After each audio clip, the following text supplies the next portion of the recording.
Welcome back. And now for the news in detail. The UN Security Council decides to discuss India's unilateral revocation of occupied Kashmir's UN-recognized status as a disputed territory.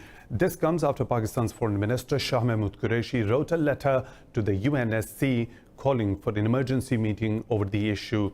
Talking to reporters, UN Security Council President Joanna Vroneka said the meeting will be held on Friday. Earlier, China backed Pakistan's call for the Security Council moot to discuss India's illegal move. Russia's acting UN envoy Dmitry Polyansky said Moscow supports Pakistan's request for emergency session. India's Independence Day is being observed as Black Day across Pakistan, Azad Kashmir and occupied Kashmir. The step was taken to protest against India's illegal annexation and lockdown of occupied Kashmir rally. Protesters are holding rallies across Pakistan, Azad Kashmir and various parts of the world. Demonstrators are highlighting the plight of Kashmiris under the Indian curfew for the last 11 days. British, Pakistani and Kashmiri communities held a massive demonstration outside UK Parliament in London against India's move. Indian activists have sought the withdrawal of India's controversial bill to revoke the occupied valley's special status. They call the unilateral accession of occupied Kashmir a violation of Indian constitution and the UN Charter. Meanwhile, President of the largest Sikh group in occupied Kashmir, Jagmohan Singh, says India's move is a big blunder. US President Donald Trump has asked China's President Xi Jinping for a one-on-one meeting. Trump said Beijing will reciprocate upon Washington's recent decision to delay imposition of additional trade tariffs on China. He said positive developments were made during telephonic conversation between the US and China's trade negotiators. Trump also said the trade war between both the countries is hurting China more than the US. Moving on to Hong Kong, where police have fired tear gas at the protesters who gathered outside a police station in the residential area of Sham Shui Po. The protesters were shining laser beams at the police station and burning the papers of Chinese religious idol Joss on the roadside. The demonstration, titled as a religious laser light vigil, was organized by activists to mock police warnings. Earlier, Hong Kong police officials announced enforcing laws against illegal violence. Police have arrested 5 people on suspicion of illegally assembling, attacking police and holding aggressive weapons. Increasingly violent protests have plunged the Asian financial hub into its most serious political crisis in decades. South Korea's President Moon Jae-in says he is ready for dialogue with Japan to end the trade dispute. Tensions between the two countries have soared recently, culminating in their withdrawal of each other's preferential trade status. In a Liberation Day address, Moon accused Japan of weaponizing trade to target South Korea's export-dependent economy. The Korean president said the two countries should overcome the past and move toward the future together. Moon's overture came as South Korea celebrates its 74th Independence Day from Japanese colonial rule today. Tens of thousands of South Koreans will take part in anti-Japan protests later in the day. The trade dispute was triggered when a South Korean court ordered Japanese firms to compensate forced laborers. Rebels have shot down a Syrian government warplane in the northern province of Idlib as the fighting continues. This comes after government forces attempted to advance into the major rebel-held town of Khan Sheikhoun. Syrian War Observatory said the pilot who ejected from the Russian-made warplane was captured by Hayat Tahrir al-Sham rebel group. The country's government officials later confirmed the incident. Clashes between pro-government forces and the rebels killed 59 over the past 24 hours. Earlier, the government forces took control of 6 towns and several villages in northern Hama and south of Idlib. Turkey has started its reconnaissance missions in northern Syria as part of a recent safe zone agreement with the US. Turkish Defense Ministry said drones are surveying the area where a safe zone for the return of refugees is to be created.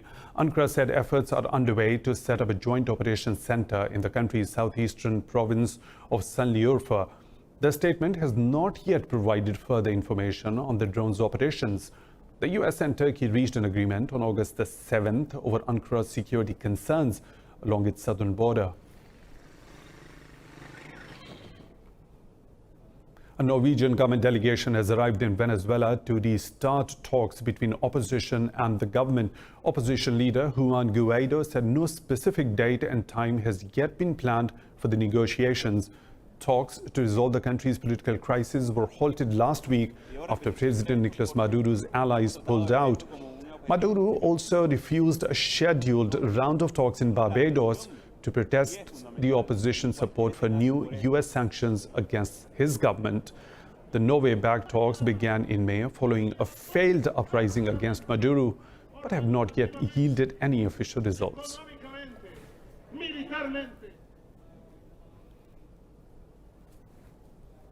In the UK, the opposition Labour Party says it will soon call a vote of no confidence against Prime Minister Boris Johnson.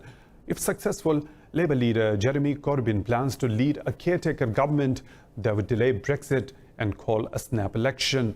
In a letter, Corbyn asked other opposition parties and Tory rebels to install him as interim Prime Minister. Corbyn promised another Brexit referendum if the opposition wins the planned no-confidence vote. The Labour leader said he would seek an extension to the Article 50 process to delay Brexit past the current deadline of October the 31st. Meanwhile, former Conservative MP Sarah Woolston has joined the Liberal Democrats. She dubbed it the best way for her to fight for UK to remain in the EU. Greek Prime Minister Kyriakos Mitsotakis has asked the EU for more help in fighting wildfires. The blaze has razed tracts of pine forest on the Evia Island as authorities declared a state of emergency. Over 227 firefighters, along with 6 helicopters and 6 aircrafts, are battling the fire. Local villages have been evacuated and an appeal for help has been made from Greece's European neighbors. Mitsotakis said the effects of climate change call for a better rescue mechanism across the European Union.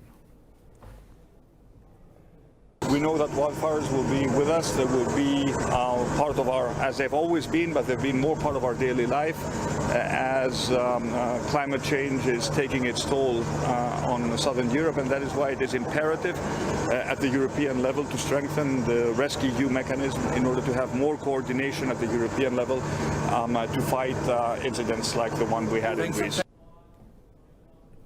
Italy said it would send 2 aircraft following an appeal for airborne firefighting equipment from Greek authorities. Now moving on, a court in Rome has ruled that a charity ship carrying 147 migrants should be allowed to enter Italian waters. The court said humanitarian conditions aboard the Spanish vessel permitted its crew to take migrants to safety. The court ruling did not say whether the ship was allowed to dock in Italy and disembark its passengers. But Italy's far-right Deputy Prime Minister Matteo Salvini has vowed to stop the ship. Salvini said he would appeal against the ruling. Both Italy and Malta have refused the migrant ship to dock, leaving it at the mercy of Mediterranean storms. The French troops in Mali are facing harsh conditions, including sandstorms, thunderstorms, and villagers reluctant to speak. More in this report. France is assisting the Mali government maintain stability in the region following the 2012 Tuareg rebellion. For this, thousands of French troops have been deployed in Mali. The deployed troops face huge logistical challenges in hostile terrain. We need to accept that during a phase of stabilization, the operation must last in order to be effective. Because we really are in a situation of confrontation between two wills. We have a dogged adversary who is tough, drawing from a breeding ground that is favorable to him. Because the population is isolated. Because the recruitment, using ideology of sometimes downright thuggery, allows him to sometimes recruit. The troops also have a difficult time getting information out of the villagers about insurgents locals often either sympathize with the militants or terrified about informing on them. France is trying to stop a region on Europe's doorstep from becoming a launchpad for attacks at home. This is a task that has become increasingly difficult, but the troops remain hopeful and believe their actions are legitimate, while the insurgents are thugs and fanatics.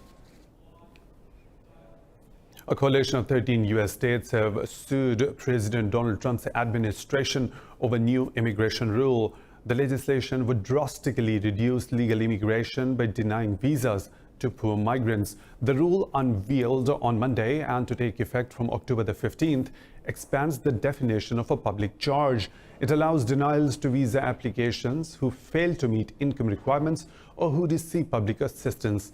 Experts say the rule could cut legal immigration in half and could be the most drastic anti-immigrant policy yet.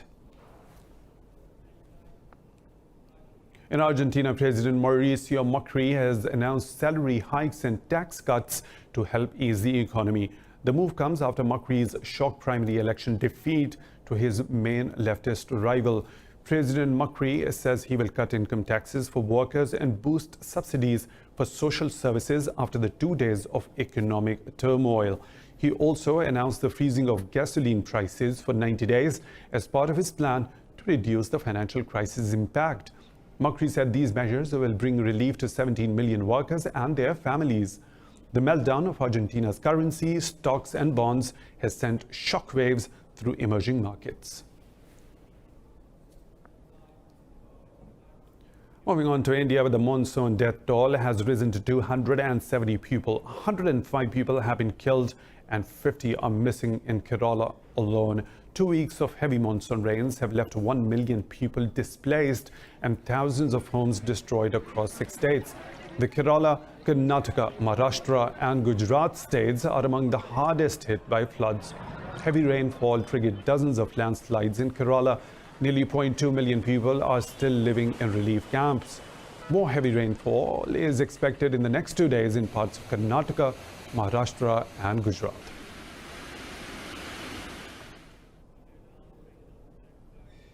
Coming up next in the Bulletin.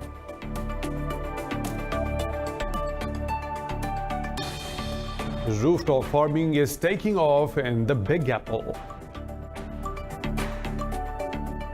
A fire brigade that is made up of only girls.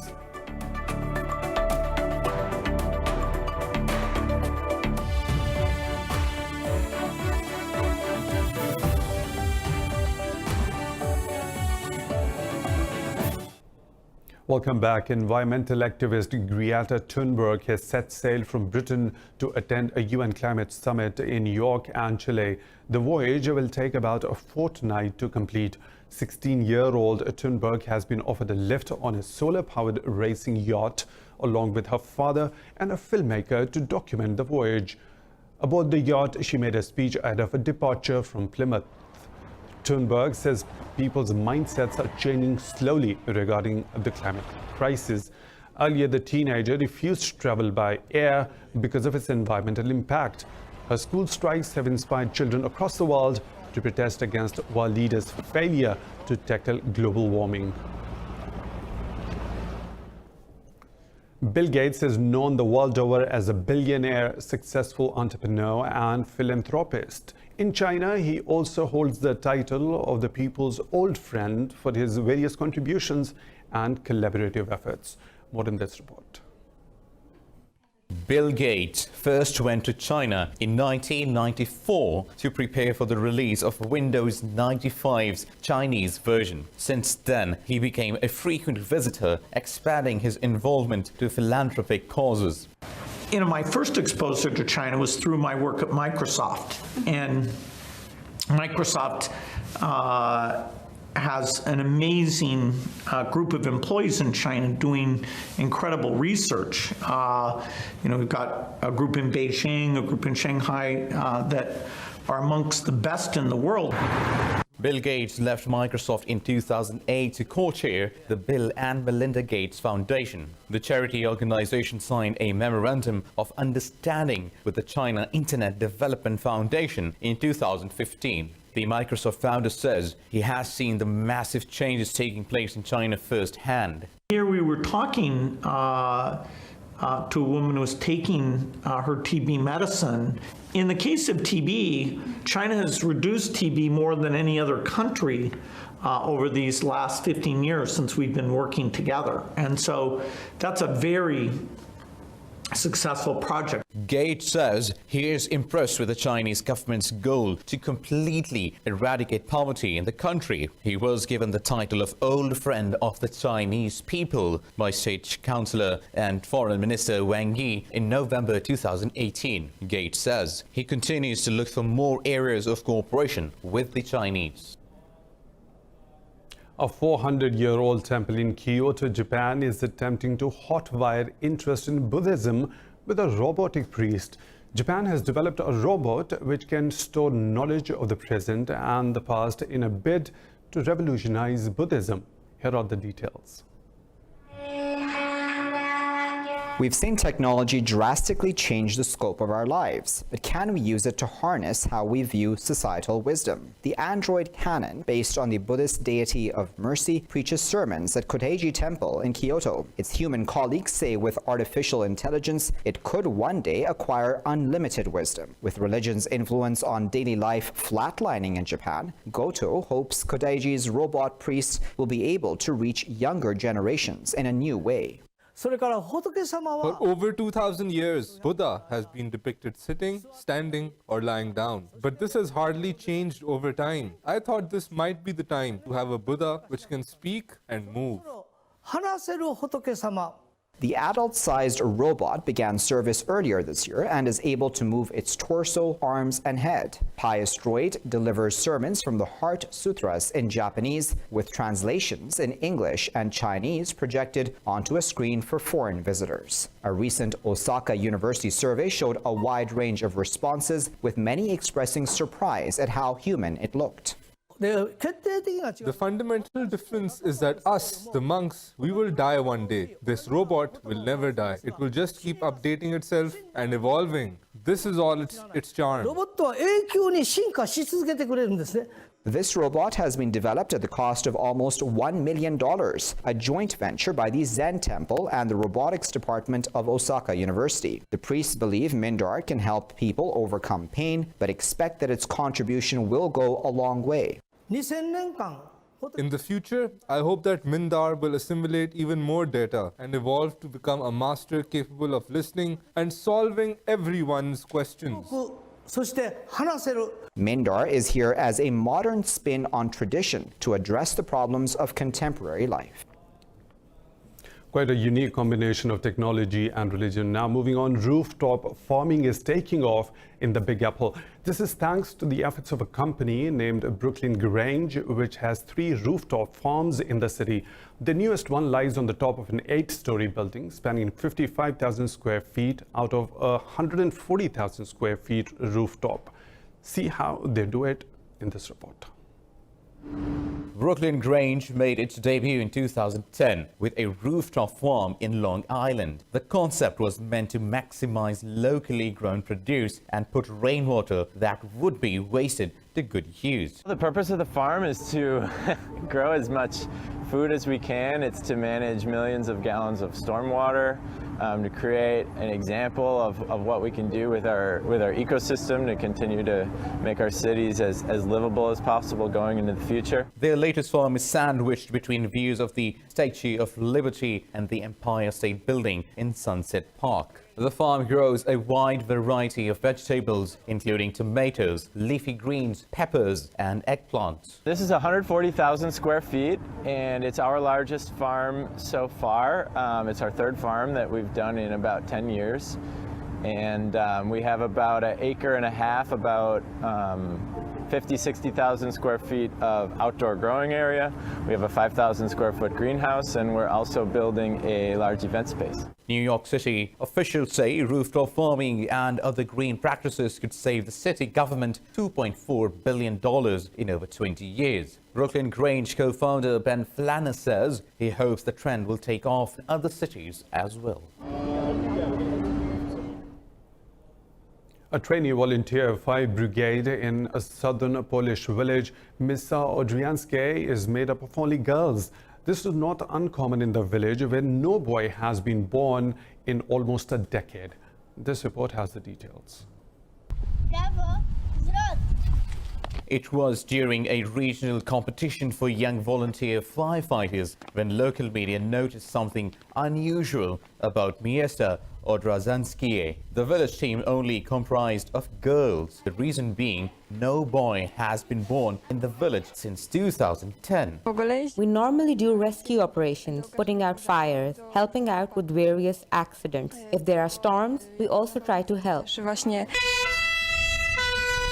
These girls are not only preparing to fight fires, they are also fighting gender stereotypes. With women greatly outnumbering men, the girls are being trained to do what are traditionally perceived as male roles in Poland. The youngest member of the volunteer firefighter team is only 2.5 years old. I'm very proud of the women who are in my fire department. They are really determined people who put a lot of heart into what they do, and it bears fruits. The fact that we can be on alert, we help our resident, and these are, of course, the most important things.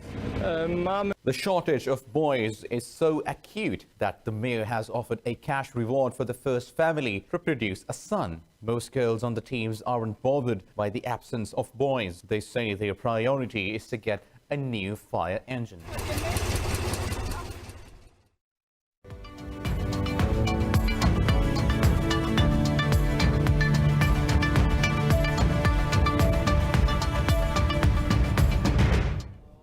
Lows and the highs of the business world now. Global stocks have crumbled as a temporarily inverted U.S. bond yield curve sparked concerns about a world recession. A German GDP contraction in the second quarter and weak Chinese industrial output also seem to cement fears of a global slowdown. Australia's ASX 200 has dived nearly 3%, tracking overnight losses on Wall Street. Japan's Nikkei is still off 1.5%, but up from early lows. The Shanghai Composite was down more than 0.5%, with losses mitigated by the U.S. decision to delay the imposition of enhanced tariffs till December. MSCI's broadest index of Asia-Pacific shares outside Japan dropped 0.8%, briefly touching a 7-month low. Eurozone indices were more than 2% down by the close. Overnight, all three major New York indices slid 3%.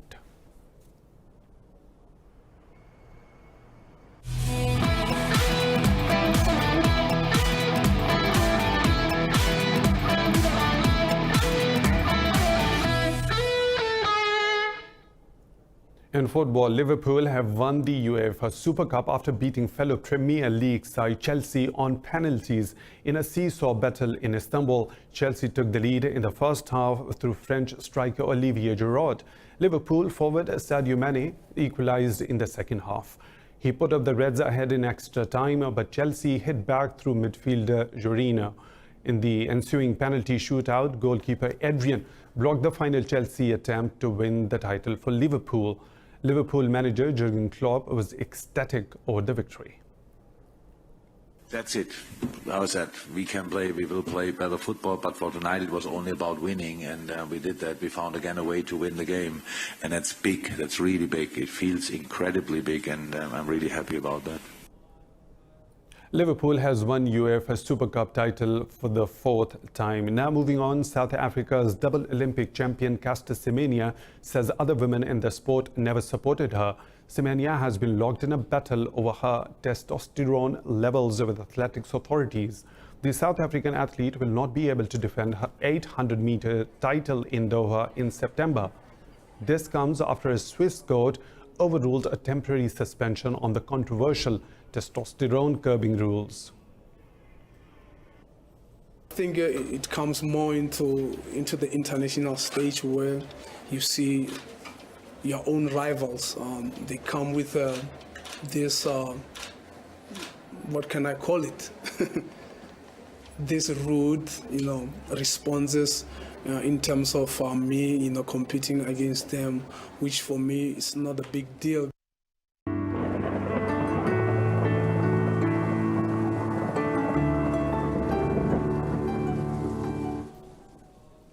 And now the weather situation from around the globe.